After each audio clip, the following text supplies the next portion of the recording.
Thank you, Steve. It's a pleasure to be here to talk to you a little bit about aquaculture in the state of California. I put this slide up for you because currently I wear a lot of hats in my employment for the state and some private industry in regards to aquaculture. So I want to give you a little bit of example of what we do. So I'm actually a professor. I'm a seaweed biologist at the Moss Landing Marine Labs, which is part of the California State University. It's right out by Moss Landing in front of the power plant there. So I'm a professor. I do a lot of teaching at the state, mostly graduate students. I'm also the executive director of the brand new Center for Aquaculture at the Moss Landing Marine Labs, which we do in regards to all aquaculture within the state. I'm going to talk to you a little bit about that. And I'm also the founder and the president of Sustainable Sea Culture Technologies, which runs Monterey-based Seaweeds, which is the only seaweed-only farm in the state of California. So I'll bring that into my talk as well today. So why would you be interested in a Center for Aquaculture at all in the state of California? Where's the need? If you look at this graph here, this is from 1950 to 2010.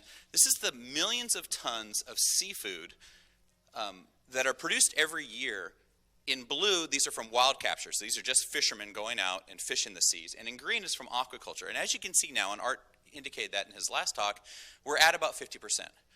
That blue curve has flattened out. We're no longer taking increasing amounts of seafood out of the water. So we've basically saturated our fisheries, and all of the growth is coming from exponential growth in aquaculture. So it's a real big deal globally. And if you look just here at this graph, the United States is the 14th in global aquaculture production, 14th in the world. Yet we're the #2 consumer of all seafood. So it really is an important issue in the United States, and it's even mimicked more in California, that we need to help develop the infrastructure for doing aquaculture. So why am I here? I'm at the California State University system. We have 23 campuses around the state, 470,000 students, over 48,000 faculty. They're all working on a variety of things. And our idea here is to bring all of these researchers and these faculty and these departments together to develop a sustainable, an infrastructure in the state, a network to work to develop sustainable aquaculture to boost the industry here in the state of California so that we can help to shrink that seafood trade gap. So I'm just going to talk to you a little bit about seaweed, right? So what's this look like? I mean, how are we going to farm seaweed in California? I've been to all these farms. I've been around the world looking at seaweed farms, and this is what they look like. Up in the top left is Chile, and the right is China, and it just keeps going in that picture in China. Down below is a farm out in Canada, and right here we have a farm in Japan. These are industrialized. They've been out there for decades farming the kombu and the nori and the wakame that all of us eat in sushi or in miso soup or in dashi. And so these are very industrialized systems. Is that what we need in the state of California? If we're going to help to close this trade gap, we need to increase, for example, seaweed production. But go look out the window. This is your view. This is not compatible. It's not compatible having hundreds of miles of seaweed farms in the Monterey Bay National Marine Sanctuary. For a lot of you, and over 1 million visitors a year, this is their view. Again, it's not compatible. So it's not fair to come to Californians and say, you need to ramp up seaweed production. Look at what's going on all around the planet. Yet this is the environment that you get to do it in with all of the restrictions. And a lot of them are very aesthetic. There's a lot of children that leave the Monterey Bay Aquarium that don't want to see their environment tarnished by thousands of seaweed farms out here. So we have to think differently about how to do this. So again, I'm a seaweed biologist. I'm a kelp ecologist. This is my view. This is a photo I took. This is underwater out at the Channel Islands. It's a beautiful view. There's no fish in this. This is a kelp forest. I did my PhD work in Scripps, and I had a wonderful PhD advisor who talked to me about what's called the foundation species principle. And this is, there's certain species that are important to the continued maintenance of a community. And when you find these species, you need to study them because they make the habitat and the energy. We're familiar with corals and redwoods. Well, kelps are these as well. And so I spent much of my career traveling the world asking, what regulates these communities? Why are there so many animals? Why is there so much productivity? Why are kelp forests special? And all I had to do was go back and read Darwin. Darwin knew it all. And if you're familiar with some of his work, in 1839 he wrote The Voyage of the Beagle. And this is when he went around the world on the Beagle. And he says, a long time ago, the number of living creatures of all orders whose existence intimately depends on the kelp is wonderful. I can only compare these great aquatic forests of the southern hemisphere, because he first saw them in Chile, with the terrestrial ones of intertropical regions. He's talking about tropical rainforests like in Brazil and in Mexico. Yet if the latter, the tropical rainforest, should be destroyed in any country, I don't believe nearly so many species of animals would perish as under similar circumstances with kelp. So he's saying basically the kelp forests are just as diverse and just as important to our planet as the tropical rainforests are that we're all familiar with. And he goes on to say, amidst the leaves of this plant, numerous species of fish live, which nowhere else would find food or shelter. Remember that foundation species concept? With their destruction, many cormorants and divers and other fishing birds, the otters, the seals, the porpoises, would soon perish also. Now, he's not really politically correct here when he says, and lastly, the Fuegian savage, the miserable lord of this miserable land, would redouble his cannibal feast, decrease in numbers, and perhaps cease to exist. What he's basically saying is the human populations were also so intimately tied to the kelp forest communities that if the kelp forest would be destroyed, their subsistence would also be destroyed. That's 1839.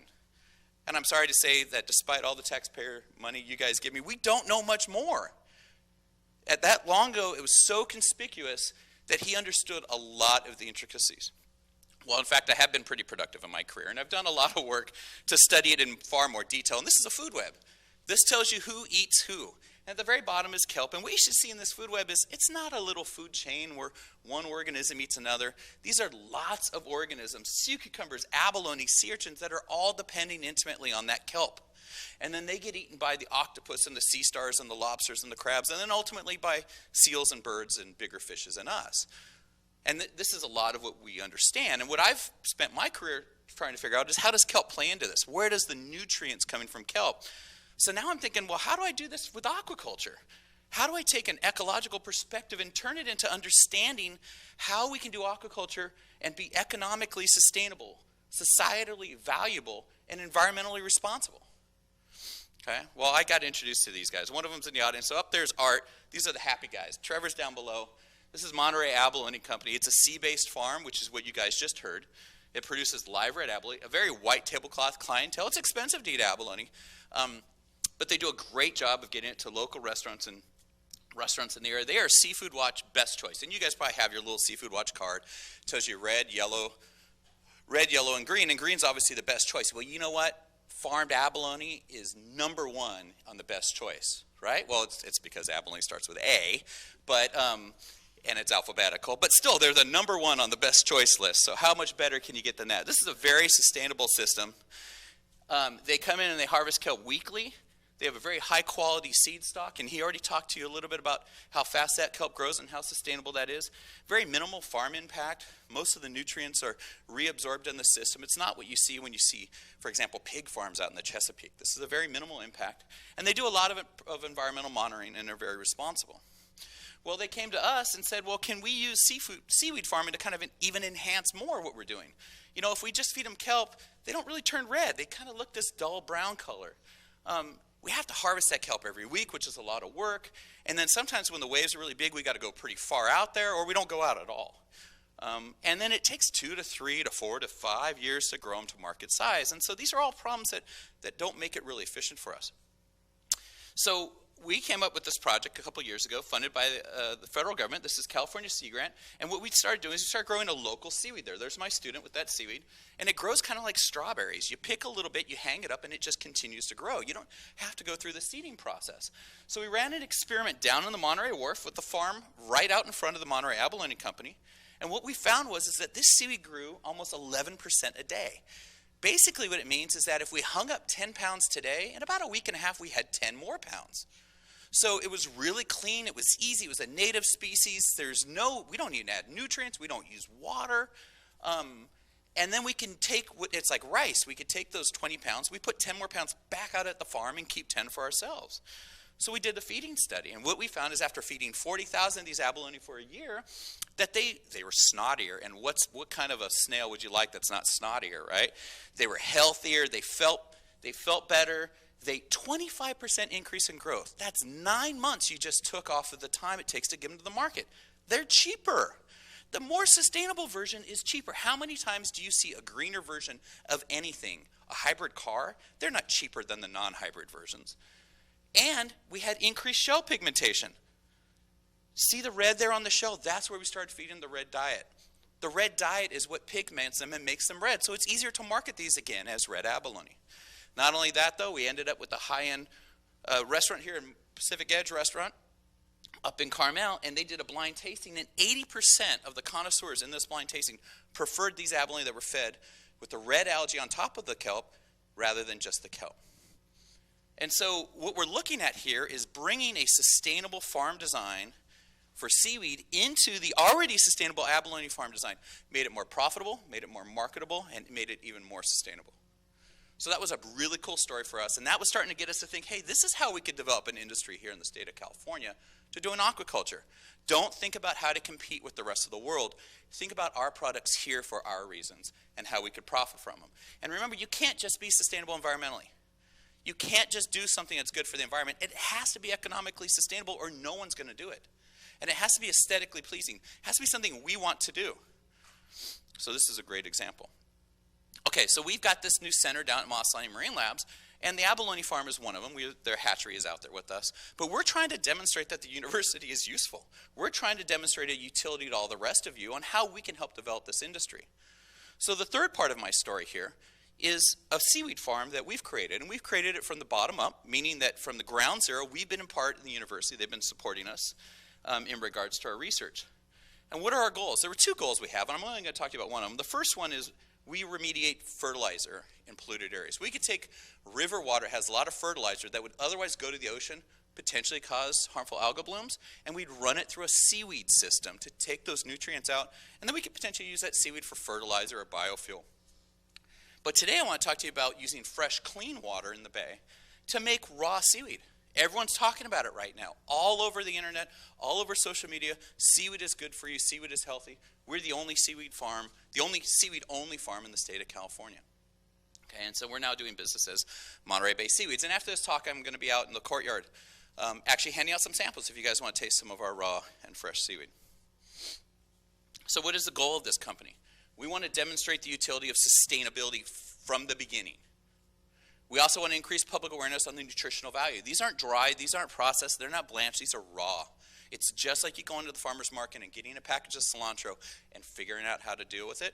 We hand you a bag of raw living seaweed and you can put it into salsas or you can put it into crudos or into soups or whatever you want, but we want you to explore it. I'll tell you a bit about the nutritional value in a sec. We want to encourage restaurants to use seaweed as an ingredient, not just as a garnish. Right? Get it into people's diets if you're really going to help transform them in a healthy and sustainable way. And we also, more importantly, we want to demonstrate the profitability of a local family-owned startup farm in California. This is what we're talking about building infrastructure with. Startup farms, just like the wine industry in California took off in the 80s. It's possible to be doing this with aquaculture, and we want to be an example of that. So that's why we're at the farm. There's my kid. By the way, I have lots of them. We're a big family. So it's a small farm with a big family, so it's a small, big family farm. And so what we do is we farm only on land. We farm in tanks. There's my oldest son down there with our seaweed. We use tumble culture. Tumble culture, it's a tank that uses bubbles to move the seaweed around. But we only use remember I told you it's like rice or like strawberries? We use seaweed where we put a handful in, and a week later we have 2 handfuls. We put 1 back in.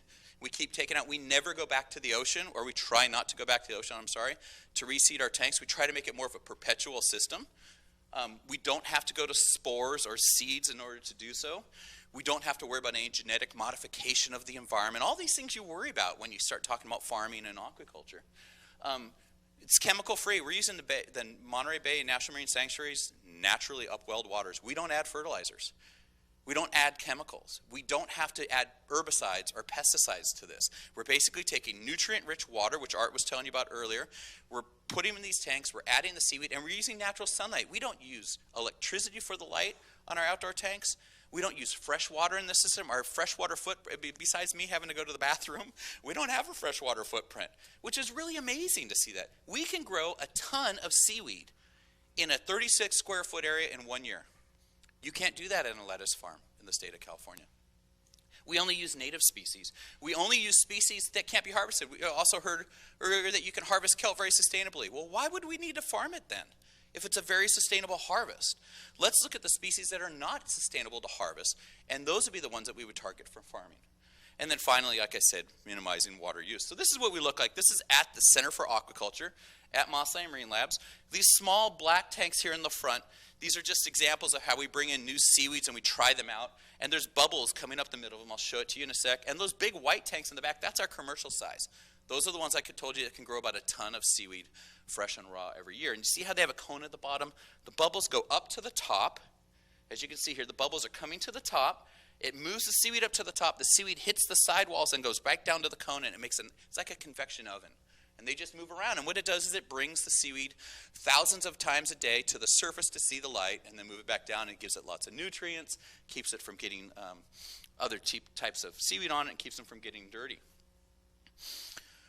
So what do we harvest? We look at seaweeds that are, like I said, native to the state of California. There's lots of seaweeds in the world that are used in food. Nori is a special seaweed that's it's found around the world, but it's primarily utilized out of Asia, and it's the one you wrap up your sushi with, right? When you harvest that in Asia, it's in very large farms.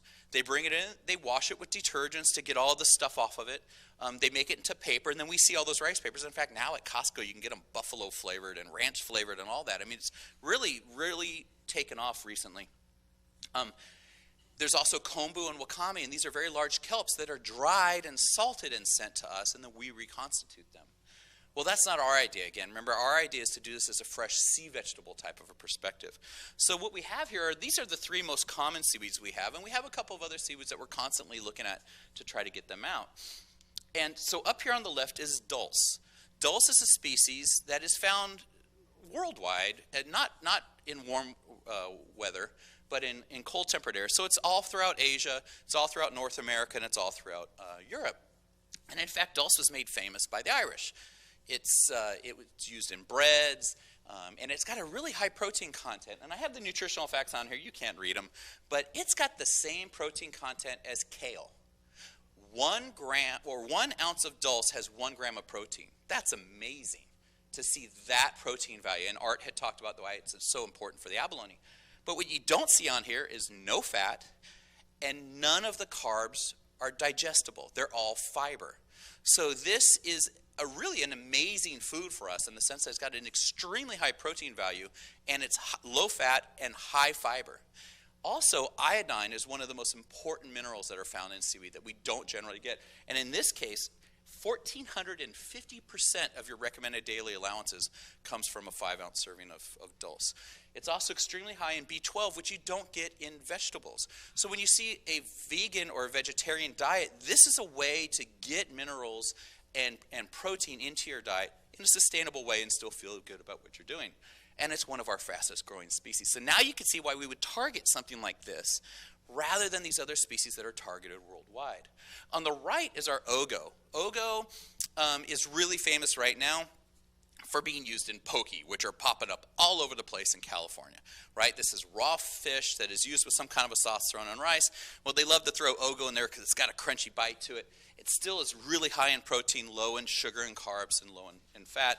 It grows extremely fast. It tends to like warmer waters, but it's one of the species we do really well with. And then we have our sea lettuce there, and I put a question mark yet because we haven't done the nutritional values on this, but they're related to land plants, and it grows extremely fast. It kind of tastes like ocean cellophane. It's got a crunchiness to it.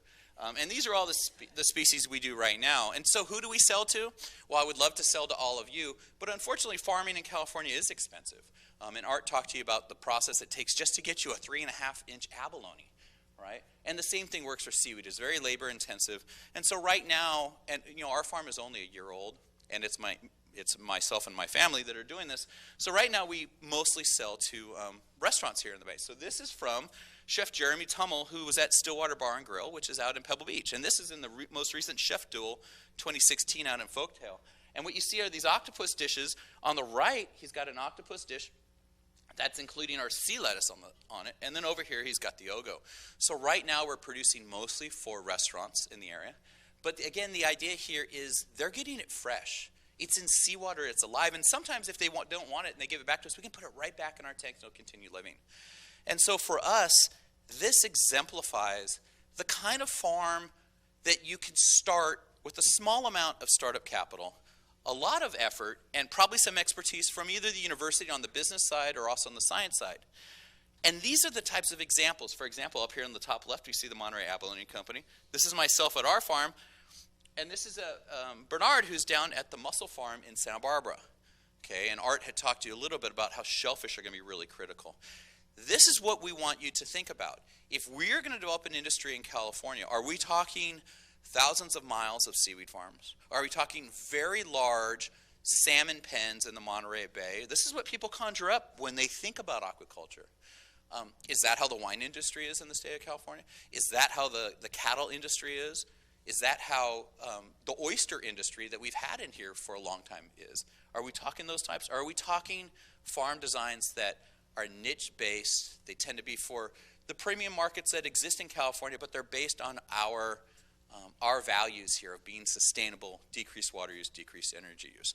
And so this is the type of aquaculture that we're trying to propose in the state of California. We're going to use this network of 23 campuses to develop this Center for Aquaculture where entrepreneurs, business people, regulators, people interested in farming can all come together and try to make a stab at knocking down that seafood deficit in the state of California. And again, I think it's going to be with species that are grown here for our reasons rather than chasing after this global production goal.